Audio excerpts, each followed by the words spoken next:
The Woodlands pH rotation is a pretty unique long-term experiment which was started in 1961 and has therefore been in existence for over 50 years. It is an 8-year crop rotation with every crop grown every year. Superimposed across all of the crops is a soil pH gradient which has a targeted range of pH 4.5 at one end through to 7.5 at the other end in 0.5 pH increments. The pH rotation itself consists of a 3-year ryegrass clover sward.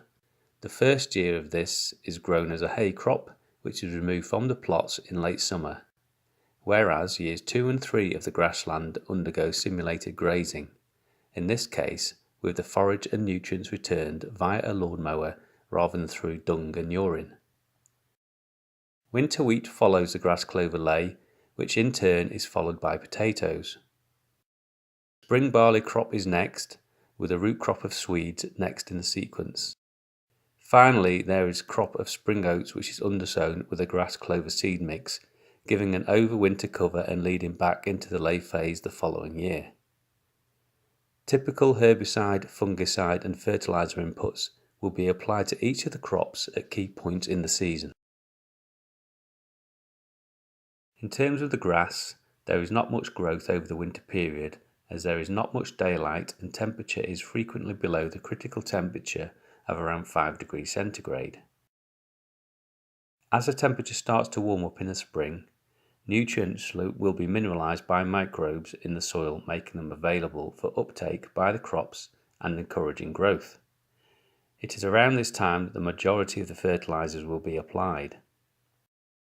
The biggest impact of soil pH on the grassland can be seen in the lower 4.5 and 5 target pH plots, where clover is very sparse, particularly in the first year grass clover plots, although there is a little more clover growth below 5.5 in the second and third years.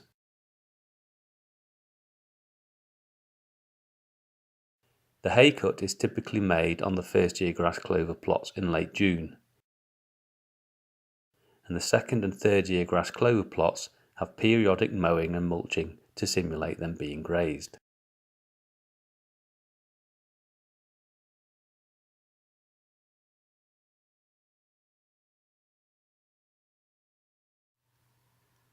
The third year grass clover is ploughed up in the autumn, and the secondary cultivation takes place to provide a well consolidated seedbed before the winter wheat is drilled and then rolled to complete its establishment.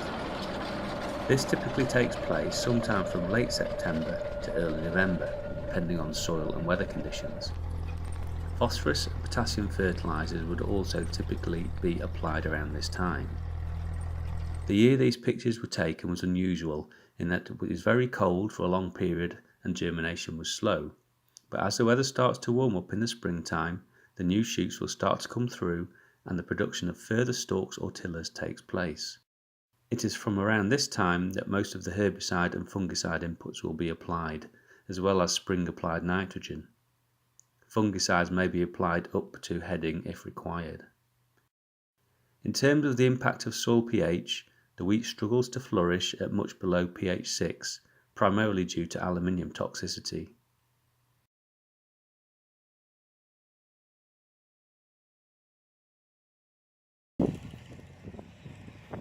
In the autumn, when the crop is fully ripe, it is combine harvested to collect the grain, and the straw left on the plots is subsequently baled and removed.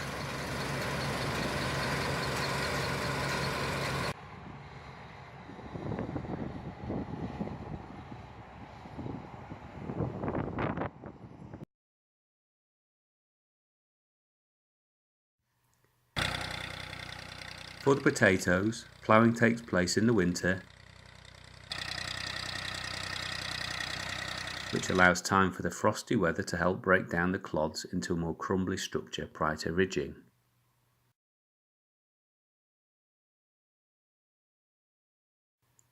Ridging and planting would typically take place in late spring, with a herbicide often applied before the crop emerges, with options for some post-emergence herbicides to be used later in the season before the potato foliage merges between drills.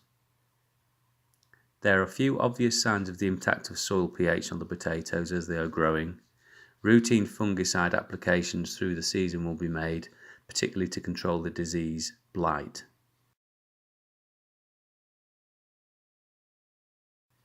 In late August or early September, a desiccant is sprayed on the plants to kill off the leaves and stalks or haulms. The potatoes remain in the ground for a few weeks longer in order to allow the skins to set and become less resistant to damage before they are harvested using a mechanical lifter. This mechanical lifter digs under the tubers and lifts them onto the shaking conveyor belt, which removes most of the soil before depositing them back on the ground. In this instance, they are picked up by hand, placed in baskets and taken away for sorting into different size grades and removing damaged or diseased tubers.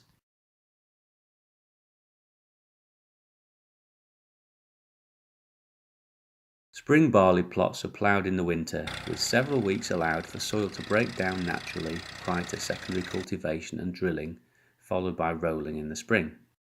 Fertiliser will be applied at time of establishment, as may a herbicide.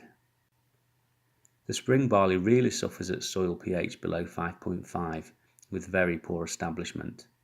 This is due primarily to aluminium toxicity.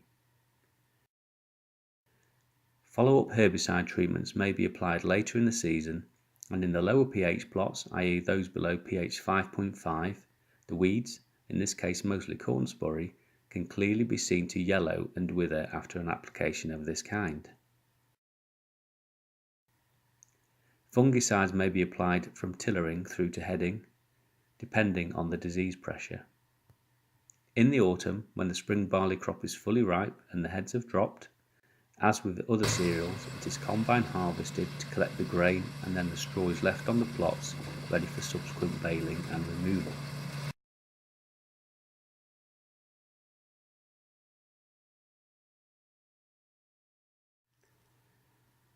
For the Swedes, the ground is ploughed in the winter, once again allowing natural weathering of the clods to improve soil structure prior to further cultivation at planting.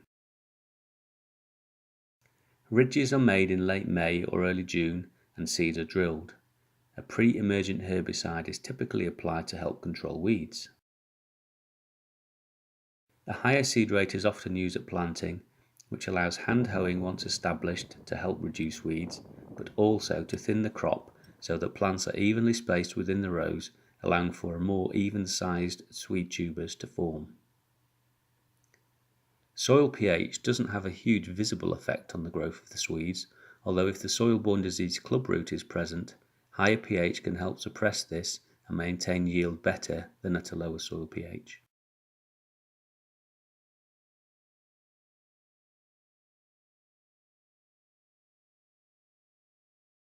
Harvesting Swedes from the pH plots typically takes place by hand in the winter months, leading up to Christmas.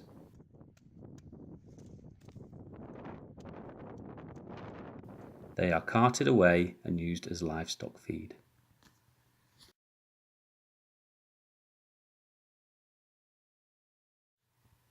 The undersown spring oat plots are ploughed in the winter at the same time as those used to grow spring barley.